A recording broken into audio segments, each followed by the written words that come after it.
Hello friends, welcome to brothers finance and good evening. ಇವತ್ತಿನ market updates ಏನಂದರೆ, sensex 501 points down ಆಗಿ 81,757 close ಆಗಿದೆ. Nifty 143 points down ಆಗಿ 24,968 close ಆಗಿದೆ. Bank Nifty 544 points down ಆಗಿ 56,283 close ಆಗಿದೆ. ಫ್ರೆಂಡ್ಸ್, ಇವತ್ತು ಮಾರ್ಕೆಟ್ ನೋಡಿದ್ರಾ, ಪ್ರತಿ ಇಂಡಿಸಿಸ್ ನೋಡ್ಕೊಂಡ್ರು 0.5% ನೆಗೆಟಿವಲ್ಲೇ ಕ್ಲೋಸ್ ಆಗಿದೆ, including mid and small caps ಕೂಡ. ಮತ್ತು ನಮ್ಮ ಮಾರ್ಕೆಟ್ ಇವತ್ತು ಯಾಕೆ ಈ ಥರ ಫಾಲ್ ಆಗಿದೆ ಅಂತ ನೋಡಿಕೊಂಡ್ರೆ, ಫ್ರೆಂಡ್ಸ್ ನಿನ್ನೆ ಮಾರ್ಕೆಟ್ ನ್ಯೂಸಲ್ಲೇ ಹೇಳಿದ್ದೆ, ಇವಾಗ ಸಿಟಿ ಗ್ರೂಪ್ ಅವ್ರು ನೋಡಿಕೊಂಡ್ರೆ ನಮ್ಮ ಇಂಡಿಯನ್ ಸ್ಟಾಕ್ ಮಾರ್ಕೆಟ್ನ ಡೌನ್ಗ್ರೇಡ್ ಮಾಡಿದ್ದಾರೆ ಅಂತ. ಅಂದರೆ ಓವರ್ ವೇಟ್ ರೇಟಿಂಗಿಂದ ಇವಾಗ ನ್ಯೂಟ್ರಲ್ ರೇಟಿಂಗ್ ಕೊಟ್ಟಿದ್ದಾರೆ ಅಂತ. ಇವಾಗ ಇವ್ರು ಇದಕ್ಕೆ ಏನು ಕಾರಣ ಹೇಳ್ತಾ ಇದ್ದಾರೆ ಅಂತ ನೋಡಿಕೊಂಡ್ರೆ, ನಮ್ಮ ಇಂಡಿಯನ್ ಸ್ಟಾಕ್ ಮಾರ್ಕೆಟ್ ಇವಾಗ ಸ್ವಲ್ಪ ಓವರ್ ವ್ಯಾಲ್ಯೂಷನಲ್ಲಿದೆ. ಅಂದರೆ ರೀಸೆಂಟ್ ಟೈಮಲ್ಲಿ ತುಂಬಾ ರ್ಯಾಲಿ ಆಗಿದೆ ಅಲ್ಲ, ಅದರಿಂದ ಇವಾಗ ಪ್ರೆಸೆಂಟ್ ಓವರ್ ವ್ಯಾಲ್ಯೂಷನಲ್ಲಿದೆ. ಮತ್ತು ಈ ಕ್ವಾರ್ಟರ್ಲಿ ರಿಸಲ್ಟ್ಸ್ ನೋಡ್ಕೊಂಡ್ರು ಅಷ್ಟು ಪಾಸಿಟಿವ್ ಆಗಿ ಬರ್ತಾ ಇಲ್ಲ, ಅದರಿಂದ ಈ ಥರ ನ್ಯೂಟ್ರಲ್ ರೇಟಿಂಗ್ ಕೊಟ್ಟಿರೋದು ಅಂತ ಸ್ಟೇಟ್ಮೆಂಟ್ಸ್ನ ಮಾಡಿದ್ರು. ಆ ಸ್ಟೇಟ್ಮೆಂಟ್ನ ಸಪೋರ್ಟ್ ಮಾಡ್ತಾ ಇವಾಗ ಕ್ವಾರ್ಟರ್ಲಿ ರಿಸಲ್ಟ್ಸ್ ನೋಡ್ಕೊಂಡ್ರೆ ತುಂಬಾ ವೀಕ್ ಆಗಿ ಬಂದಿದ್ದಾವೆ. ಅದರಲ್ಲೂ ಇವತ್ತು ನಿಫ್ಟಿ 50 ನೋಡ್ಕೊಂಡ್ರೆ 143 ಪಾಯಿಂಟ್ಸ್ ಫಾಲ್ ಆಗಿದೆ. ಅದರಲ್ಲಿ 100 ಪಾಯಿಂಟ್ಸ್ ನೋಡ್ಕೊಂಡ್ರೆ ಈ ಟಾಪ್ ಬ್ಯಾಂಕ್ಸೇ ಕಾಂಟ್ರಿಬ್ಯೂಟ್ ಮಾಡಿದ್ದಾವೆ. HDFC bank, Axis bank, Kotak Mahindra bank, ಈ ಮೂರು ಕಂಪನೀಸೇ 100 ಪಾಯಿಂಟ್ಸ್ನ ಕಾಂಟ್ರಿಬ್ಯೂಟ್ ಮಾಡಿದೆ. ಮತ್ತು ಇವತ್ತು ಇಂಟರ್ಡೇ ಸೆಷನಲ್ಲಿ ನೋಡಿಕೊಂಡ್ರೆ HDFC ಬ್ಯಾಂಕ್ ಆದರೆ ಎಬೋ 1% ಫಾಲ್ ಆಗಿದೆ. ಮತ್ತು ಆಕ್ಸಿಸ್ ಬ್ಯಾಂಕ್ ನೋಡಿಕೊಂಡ್ರೆ ನಿಯರ್ಲಿ 5%ವರೆಗೂ ಫಾಲ್ ಆಗಿದೆ. ಯಾಕಂದರೆ ಇವರು ಕಂಪ್ಲೀಟ್ಲಿ ವೀಕ್ ರಿಸಲ್ಟ್ಸ್ನ ಪೋಸ್ಟ್ ಮಾಡಿದ್ದಾರೆ, ಅದರಿಂದ ಈ ಥರ ಫಾಲ್ ಆಗಿದೆ. ಮತ್ತು ಕೋಟಕ್ ಮಹೀಂದ್ರಾ ನೋಡ್ಕೊಂಡ್ರು ಎಬೋ 1% ಫಾಲ್ ಆಗಿದೆ. ಈ ಥರ ಫಾಲ್ ಆಗಿರೋದ್ರಿಂದ ನಿಫ್ಟಿನ ಡ್ರ್ಯಾಗ್ ಮಾಡಿದೆ. ಅದ್ರ ಜೊತೆಗೆ ಬ್ಯಾಂಕ್ ನಿಫ್ಟಿ ನೋಡ್ಕೊಂಡ್ರೆ 500 ಪಾಯಿಂಟ್ಸೇ ಫಾಲ್ ಆಗಿದೆ ಅಲ್ಲ, ಅದಕ್ಕೂ ಇದೇ ಕಾರಣನೇ. ಮತ್ತೆ ಫ್ರೆಂಡ್ಸ್, ಇವಾಗ ನಮ್ಮ ಇಂಡಿಯನ್ ಸ್ಟಾಕ್ ಮಾರ್ಕೆಟ್ನ ಡೌನ್ಗ್ರೇಡ್ ಮಾಡಿರೋದ್ರಿಂದ ಇವಾಗ ತುಂಬ ಸೆಕ್ಟರ್ಸಲ್ಲೆಲ್ಲ ಪ್ರಾಫಿಟ್ ಬುಕಿಂಗ್ ನಡೀತಾ ಇದೆ. ಅದರಲ್ಲಿ ಮೊದಲನೇದಾಗಿ ಮೇನ್ ಸೆಕ್ಟರ್ ಯಾವುದು ಅಂದರೆ ಡಿಫೆನ್ಸ್ ಸೆಕ್ಟರ್. ಇವಾಗ ಲಾಸ್ಟ್ 3-4 ಸೆಷನ್ಸಿಂದ ನೋಡ್ಕೊಂಡ್ರು ಈ ಡಿಫೆನ್ಸ್ ಕಂಪನೀಸಲ್ಲಿ ತುಂಬಾ ಸೆಲ್ಲಿಂಗ್ ಪ್ರೆಷರ್ ಕಾಣ್ತಾ ಇದೆ. ಆದರೆ ಇವತ್ತು ನೋಡ್ಕೊಂಡ್ರೆ ಪ್ರತಿ ಕಂಪನಿ ನೋಡ್ಕೊಂಡ್ರು 4 to 5% ಫಾಲ್ ಆಗಿದ್ದಾವೆ ತುಂಬ ಕಂಪನೀಸ್ ಎಲ್ಲ. ಅದರಲ್ಲಿ Bharat Dynamics, data pattern, Cochin shipyard, Hindustan Aeronautics, Mazagon Dock shipbuilding, Solar Industries, ಈ ಥರ ಪ್ರತಿಯೊಂದು ಕಂಪನಿ ನೋಡ್ಕೊಂಡ್ರು ಇವತ್ತು ತುಂಬಾ ಕರೆಕ್ಟ್ ಆಗಿದೆ. ಯಾಕಂದರೆ ಈ ಸೆಕ್ಟರಲ್ಲಿ ವ್ಯಾಲ್ಯೂಷನ್ ಕನ್ಸರ್ನ್ ತುಂಬಾ ಜಾಸ್ತಿ ಇದೆ. ಅಂದರೆ ಇವಾಗ ಪ್ರತಿ ಕಂಪನಿ ನೋಡ್ಕೊಂಡ್ರು ತುಂಬಾ ರ್ಯಾಲಿ ಆಗಿದ್ವಲ್ಲ, ಅಂದರೆ ನೆಕ್ಸ್ಟ್ 1 or 2 ಇಯರ್ಸ್ವರೆಗೂ ಏನು ರ್ಯಾಲಿ ಆಗಬೇಕಾಗಿದೆಯೋ ಆ ರ್ಯಾಲಿ ಎಲ್ಲ ಈಗಾಗಲೇ ಕಂಪ್ಲೀಟ್ ಆಗಿದೆ. ಅದರಿಂದನೇ ಈ ಥರ ಪ್ರಾಫಿಟ್ ಬುಕಿಂಗ್ ಏನಾದರೂ ನಡೀತಾ ಇರ್ಬೋದು. ಅದರ ಜೊತೆಗೆ ಇವತ್ತು ಯಾವುದೇ ಟ್ರೇಡರ್ಸ್ ಆಗಲಿ ಅಥವಾ ಇನ್ವೆಸ್ಟರ್ಸ್ ಆಗಲಿ ಯಾರೂ ಪೊಸಿಷನ್ಸ್ನ ಕ್ಯಾರಿ ಫಾರ್ವರ್ಡ್ ಮಾಡಿರಲ್ಲ. ಆದಷ್ಟು ಪ್ರತಿಯೊಬ್ಬರೂ ಪ್ರಾಫಿಟ್ ಬುಕಿಂಗ್ ಮಾಡ್ಕೊಂಡಿರ್ತಾರೆ. ಯಾಕಂದರೆ ಫ್ರೆಂಡ್ಸ್, ಇವಾಗ ಒಂದ್ಸಲ ಈ ಇಮೇಜ್ನ ನೋಡಿ, ಇದರಲ್ಲಿ ನೋಡ್ಕೊಂಡ್ರೆ ನಿಫ್ಟಿಯಲ್ಲೇ ಸೆಕೆಂಡ್ ಹೈಯೆಸ್ಟ್ ವೇಟೇಜ್ ಇರೋ ಕಂಪನಿ ರಿಲಯನ್ಸ್ ಇಂಡಸ್ಟ್ರೀಸ್ ಇವತ್ತು ಕ್ವಾರ್ಟರ್ಲಿ ರಿಸಲ್ಟ್ಸ್ನ ಪೋಸ್ಟ್ ಮಾಡ್ತಾರೆ. ನಮ್ಮ ಮಾರ್ಕೆಟ್ ಟೈಮಲ್ಲಿ ಈ ರಿಸಲ್ಟ್ಸ್ ಇನ್ನೂ ಅಪ್ಡೇಟ್ ಆಗಿಲ್ಲ, ಮಾರ್ಕೆಟ್ ಕ್ಲೋಸ್ ಆದಮೇಲೆ ಇದು ಅಪ್ಡೇಟ್ ಆಗುತ್ತೆ. ಅದಾದಮೇಲೆ ನಾಳೆ ನೋಡಿಕೊಂಡ್ರೆ ನಿಫ್ಟಿ 50ಯಲ್ಲೇ ಹೈಯೆಸ್ಟ್ ವೇಟೇಜ್ ಇರೋ ಕಂಪ್ನಿ ಬಂದು HDFC ಬ್ಯಾಂಕ್ ನಾಳೆ ಕ್ವಾರ್ಟರ್ಲಿ ರಿಸಲ್ಟ್ಸ್ನ ಪೋಸ್ಟ್ ಮಾಡ್ತಾರೆ. ಮತ್ತು ನಾಳೆನೇ ICICI ಬ್ಯಾಂಕ್ ಕ್ವಾರ್ಟರ್ಲಿ ರಿಸಲ್ಟ್ಸ್ ಕೂಡ ಇದೆ. ಈ ಮೂರು ಕಂಪನೀಸ್ ನೋಡ್ಕೊಂಡ್ರೆ ಓವರಾಲ್ ನಿಫ್ಟಿ 50ಯ 30% ವೇಟೇಜ್ನ ಹೋಲ್ಡ್ ಮಾಡ್ತಾ ಇದೆ. ಮತ್ತು ಫ್ರೆಂಡ್ಸ್, ಇವತ್ತು HDFC ಬ್ಯಾಂಕ್ ನೋಡಿಕೊಂಡ್ರೆ 1% ಫಾಲ್ ಆಗಿದೆ. ಯಾಕಂದರೆ ಆಕ್ಸಿಸ್ ಬ್ಯಾಂಕ್ ರಿಸಲ್ಟ್ಸ್ ನೋಡಿಕೊಂಡ್ರೆ ತುಂಬಾ ವೀಕಾಗಿ ಬಂದಿದೆ ಅಲ್ಲ, ಅದೇ ಥರನೇ HDFC ಬ್ಯಾಂಕ್ ರಿಸಲ್ಟ್ಸ್ ಕೂಡ ವೀಕಾಗಿ ಬಂದರೆ ಮತ್ತೆ ಮಂಡೇ ಮಾರ್ಕೆಟ್ ಕರೆಕ್ಟ್ ಆಗೋ ಚಾನ್ಸಸ್ ಜಾಸ್ತಿ ಇದೆ ಅಂತ ಪ್ರತಿಯೊಬ್ಬರೂ ಪ್ರಾಫಿಟ್ ಬುಕಿಂಗ್ ಮಾಡಿರ್ಬೋದು. ಅದರ ಜೊತೆಗೆ ರಿಲಯನ್ಸ್ ಇಂಡಸ್ಟ್ರೀಸ್ ಆಗಲಿ ICICI ಬ್ಯಾಂಕ್ ಆಗಲಿ ಯಾವ ಥರ ರಿಸಲ್ಟ್ಸ್ನ ಪೋಸ್ಟ್ ಮಾಡ್ತಾರೆ ಅಂತ ಯಾರೂ ಎಕ್ಸ್ಪೆಕ್ಟ್ ಮಾಡೋಕ್ಕಾಗಲ್ಲ ಅಲ್ವಾ, ಅದರಿಂದ ಪ್ರಾಫಿಟ್ ಬುಕಿಂಗ್ ಮಾಡಿರ್ಬೋದು. ನೋಡೋಣ ಈ ಕಂಪನೀಸ್ ಎಲ್ಲ ಯಾವ ಥರ ರಿಸಲ್ಟ್ಸ್ನ ಪೋಸ್ಟ್ ಮಾಡ್ತಾರೆ ಅಂತ. ಸೋಮವಾರ ಈ ಮೂರು ಕಂಪನೀಸ್ ಮೇಲೇ ಡಿಪೆಂಡ್ ಆಗಿರುತ್ತೆ ನಿಫ್ಟಿ ಪಾಸಿಟಿವ್ ಆಗಿರಬೇಕಾ ನೆಗೆಟಿವ್ ಆಗಿರಬೇಕಾ ಅಂತ. ನೆಕ್ಸ್ಟ್ ಅದಾದಮೇಲೆ ಇವತ್ತು ಪೆಟ್ರೋಲಿಯಂ ಮಿನಿಸ್ಟರ್ ಆದ ಹರ್ದೀಪ್ ಸಿಂಗ್ ಪೂರಿ ಅವ್ರು ನೋಡಿಕೊಂಡ್ರೆ ಈ ರಷ್ಯನ್ ಆಯಿಲ್ ಸ್ಯಾಂಕ್ಷನ್ ಬಗ್ಗೆ ಮಾತಾಡಿದ್ದಾರೆ. ಈ ರೀಸೆಂಟ್ ಟೈಮಲ್ಲಿ ನೋಡಿಕೊಂಡ್ರೆ ಡೊನಾಲ್ಡ್ ಟ್ರಂಪ್ ಅವರು ರಷ್ಯನ್ ಆಯಿಲ್ಸ್ ಮೇಲೆ ಇನ್ನೂ ತುಂಬಾ ಸ್ಯಾಂಕ್ಷನ್ಸ್ನ ವಿಧಿಸ್ತಾ ಇದ್ದಾರೆ. ಅದರಿಂದ ಹರ್ದೀಪ್ ಸಿಂಗ್ ಪೂರಿ ಅವ್ರು ನೋಡಿಕೊಂಡ್ರೆ ಇವಾಗ ಕಂಪ್ಲೀಟಾಗಿ ರಷ್ಯನ್ ಆಯಿಲ್ಸ್ ಮೇಲೆ ಯಾವುದೇ ಥರ ಸ್ಯಾಂಕ್ಷನ್ಸ್ನ ವಿಧಿಸಿದ್ರು ಅದು ಇಂಡಿಯಾಗೆ ಯಾವುದೇ ಥರ ಎಫೆಕ್ಟ್ ಆಗಲ್ಲ ಅಂತ ಸ್ಟೇಟ್ಮೆಂಟ್ಸ್ನ ಮಾಡಿದ್ದಾರೆ. ಯಾಕಂದರೆ ಇವಾಗ ಮುಂಚೆ ನೋಡಿಕೊಂಡ್ರೆ ಬರೀ ರಷ್ಯಾಯಿಂದನೇ ಇಂಡಿಯಾದಲ್ಲಿ ಬಳಸೋ 35% ಆಯಿಲ್ನ ಇಂಪೋರ್ಟ್ ಮಾಡ್ಕೊತಾ ಇದ್ರು. ಆದರೆ ಈ ರೀಸೆಂಟ್ ಟೈಮಲ್ಲಿ ನೋಡಿಕೊಂಡ್ರೆ ತುಂಬಾ ಡೈವರ್ಸಿಫೈಡ್ ಮಾಡಿದ್ದೀವಿ. ಇವಾಗ ನೋಡಿಕೊಂಡ್ರೆ ನಿಯರ್ಲಿ 40+ ಕಂಟ್ರೀಸಿಂದ ಸ್ವಲ್ಪ ಆಯಿಲ್ಸ್ನ ಇಂಪೋರ್ಟ್ ಮಾಡ್ಕೊತಾ ಇದ್ದೀವಿ.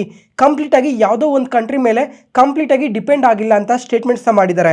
ಮತ್ತೆ ಅದ್ರ ಜೊತೆಗೆ ನೋಡಿಕೊಂಡ್ರೆ ಇವಾಗ ಇಂಡಿಯಾಗಿನ್ನ ಯುರೋಪಿಯನ್ ಯೂನಿಯನ್ ಅವರೇ ರಷ್ಯಾದಿಂದ ತುಂಬಾ ಇಂಪೋರ್ಟ್ ಮಾಡ್ಕೊತಾ ಇದ್ದಾರೆ ಅಂತ ಸ್ಟೇಟ್ಮೆಂಟ್ಸ್ನ ಮಾಡಿದ್ದಾರೆ. ಅದಾದಮೇಲೆ ಈಗ ಈ ಗ್ಲೋಬಲ್ ಮಾರ್ಕೆಟ್ಸಿಂದ ರಷ್ಯನ್ ಆಯಿಲ್ ಏನಾದರೂ ರಿಮೂವ್ ಮಾಡಿದ್ರೆ ಆಯಿಲ್ ಪ್ರೈಸಸ್ ಆದರೆ ತುಂಬಾ ಬೆಳೆದೋಗುತ್ತೆ.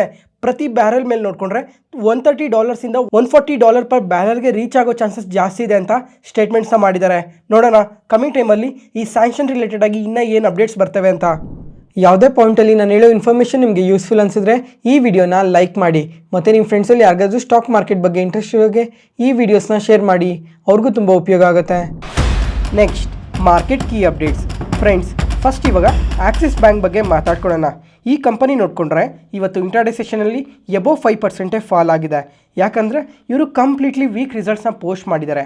ಮತ್ತು ಫ್ರೆಂಡ್ಸ್, 1-2-3 ಕ್ವಾರ್ಟರ್ಸ್ ಹಿಂದೆ ನೆನಪಿದೆಯಾ, ಆಕ್ಸಿಸ್ ಬ್ಯಾಂಕ್ ಅವ್ರು ನೋಡಿಕೊಂಡ್ರೆ ತುಂಬಾ ಪಾಸಿಟಿವ್ ರಿಸಲ್ಟ್ಸ್ನ ಪೋಸ್ಟ್ ಮಾಡ್ತಾಯಿದ್ರು. ಆ ಟೈಮಲ್ಲಿ HDFC ಬ್ಯಾಂಕ್ ನೋಡಿದ್ರೆ ಅಷ್ಟಾಗಿ ಪರ್ಫಾರ್ಮ್ ಮಾಡ್ತಾ ಇರಲಿಲ್ಲ. ಆ ಟೈಮಲ್ಲಾದರೆ ಆಕ್ಸಿಸ್ ಬ್ಯಾಂಕ್ HDFC ಬ್ಯಾಂಕ್ನ ಬೀಟ್ ಮಾಡಿ ಇನ್ನೂ ತುಂಬಾ ಪಾಸಿಟಿವ್ ಆಗಿ ಗ್ರೋ ಆಗುತ್ತೆ ಅಂತ ಎಲ್ಲ ತುಂಬಾ ಅನಲಿಸ್ಟ್ ಎಲ್ಲ ಸ್ಟೇಟ್ಮೆಂಟ್ಸ್ನ ಮಾಡ್ತಾಯಿದ್ರು. ಆದರೆ ಈ ಕ್ವಾರ್ಟರಲ್ಲಿ ನೋಡಿಕೊಂಡ್ರೆ ಕಂಪ್ಲೀಟ್ಲಿ ವೀಕ್ ರಿಸಲ್ಟ್ಸ್ನ ಪೋಸ್ಟ್ ಮಾಡಿದ್ದಾರೆ. ಇವಾಗ ಇಯರ್ ಆನ್ ಇಯರಲ್ಲಿ ಪ್ರಾಫಿಟ್ಸ್ ನೋಡಿಕೊಂಡ್ರೆ 4% ಡ್ರಾಪ್ ಆಗಿದೆ. ಮತ್ತು ಅನಲಿಸ್ಟ್ ಎಸ್ಟಿಮೇಷನ್ಸ್ಗಿನ್ನ ರೆವಿನ್ಯೂಸ್ ಡ್ರಾಪ್ ಆಗಿದೆ, ಪ್ರಾಫಿಟ್ಸ್ ಡ್ರಾಪ್ ಆಗಿದೆ, ಮತ್ತು ಮಾರ್ಜಿನ್ಸ್ ನೋಡ್ಕೊಂಡ್ರೂ ಫಾಲ್ ಆಗಿದೆ. ಅದಾದಮೇಲೆ ಈ ಬ್ಯಾಡ್ ಲೋನ್ಸ್ ನೋಡಿಕೊಂಡ್ರೆ ತುಂಬಾ ಜಾಸ್ತಿ ಆಗಿದೆ ಈ ಕ್ವಾರ್ಟರಲ್ಲಿ. ಗ್ರಾಸ್ NPA ಆದರೆ ಲಾಸ್ಟ್ ಟೈಮ್ 1.28% ಇತ್ತು, ಅದು ನೋಡಿಕೊಂಡ್ರೆ ಇವಾಗ 1.57%ಗೆ ಇನ್ಕ್ರೀಸ್ ಆಗಿದೆ. ಇದಂತೂ ಬ್ಯಾಂಕ್ಸ್ಗೆ ತುಂಬಾ ನೆಗೆಟಿವ್ ಆಗುತ್ತೆ. ಮತ್ತು ಈ ಥರ ರಿಸಲ್ಟ್ಸ್ನ ಪೋಸ್ಟ್ ಮಾಡಿದ್ಮೇಲೆ ತುಂಬಾ ಅನಲಿಸ್ಟ್ ಎಲ್ಲ ಈ ಕಂಪನಿಗೆ ರೇಟಿಂಗ್ನ ಡೌನ್ಗ್ರೇಡ್ ಮಾಡಿದ್ದಾರೆ. ಇವಾಗ JP Morgan ಅವ್ರು ನೋಡಿಕೊಂಡ್ರೆ ಮುಂಚೆ ಓವರ್ ವೈಟ್ ರೇಟಿಂಗ್ನ ಕೊಟ್ಟಿದ್ರು, ಆದರೆ ಇವಾಗ ನ್ಯೂಟ್ರಲ್ ರೇಟಿಂಗ್ನ ಕೊಟ್ಟಿದ್ದಾರೆ. ನೊವಾಮಾ ಅವರು ಅಷ್ಟೇ, ಮುಂಚೆ ಬೈ ರೇಟಿಂಗ್ ಕೊಟ್ಟಿದ್ರು, ಇವಾಗ ಹೋಲ್ಡ್ ರೇಟಿಂಗ್ ಕೊಟ್ಟಿದ್ದಾರೆ. ಮತ್ತು ಮೋತಿಲಾಲ್ ಓಸ್ವಾಲ್ ಅವರು ಅಷ್ಟೇ ನ್ಯೂಟ್ರಲ್ ರೇಟಿಂಗ್ನ ಕೊಟ್ಟಿದ್ದಾರೆ. ಫ್ರೆಂಡ್ಸ್, ಇವಾಗ ಇಮೇಜಲ್ಲಿ ನೋಡಿ ಒಂದ್ಸಲ ಯಾವ್ಯಾವ ಅನಲಿಸ್ಟ್ ಯಾವ ಥರ ರೇಟಿಂಗ್ ಕೊಟ್ಟಿದ್ದಾರೆ ಅಂತ ಕ್ಲಿಯರಾಗಿ ಗೊತ್ತಾಗುತ್ತೆ. ನೆಕ್ಸ್ಟ್ ಅದಾದಮೇಲೆ ಕ್ಲೀನ್ ಸೈನ್ಸ್ ಟೆಕ್ನಾಲಜೀಸ್, ಈ ಕಂಪನಿ ಬಗ್ಗೆ ಮಾತಾಡ್ಕೊಳ್ಳೋಣ.